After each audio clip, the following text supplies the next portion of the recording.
যে বিয়েগুলো দিয়েছে না, প্যাডগুলো দিয়েছে সেই আগে আন্ডারপাস করুন, তারপর হাত মেলাবো। জনসংযোগে ক্ষোভের মুখে বিজেপি বিধায়ক। দুর্গাপুরের ফরিদপুর এলাকায় জনসংযোগ কর্মসূচিতে গিয়ে স্থানীয়দের ক্ষোভের মুখে পড়লেন ভারতীয় জনতা পার্টির বিধায়ক লক্ষণ ঘড়ুই।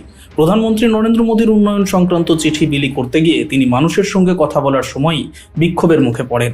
এলাকাবাসীদের অভিযোগ, 19 নম্বর জাতীয় সড়ক পাশ দিয়ে গেলেও যাতায়াতের জন্য কোনো আন্ডারপাস নেই, ফলে প্রায় 2 কিলোমিটার ঘুরে চলাচল করতে হয় এবং দুর্ঘটনার ঝুঁকি বাড়ছে। বহুবার দাবি জানানো হলেও কাজ হয়নি বলে দাবি তাদের। এক বাসিন্দা সরাসরি বলেন, আগে আন্ডারপাস করুন, তারপর হাত মেলাবো।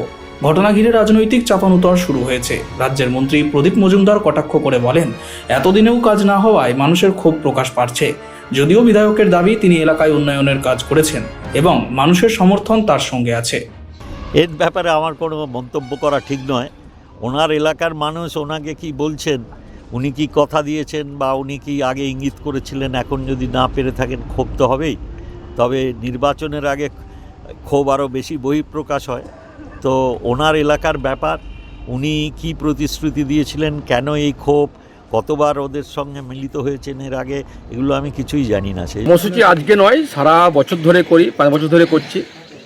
যেদিন বিধায়ক নির্বাচন হয়েছে, দুর্গাপুরে মানুষের সমস্যার কথা এলাকা থেকে ডাকলে পরে, কোনো অসুবিধায় পড়লে, কোনো হরিমন্দিরে কীর্তন হলে, কোনো জায়গাতে প্রসাদ বিতরণ হলে সকলে আসি, সারা বছর আসি, এটা ব্যতিক্রম নয়। কিন্তু এখন তো একটু স্বাভাবিকভাবে বেশি হচ্ছে।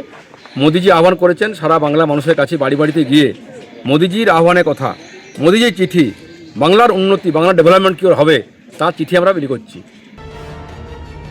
Bureau report, street voice digital.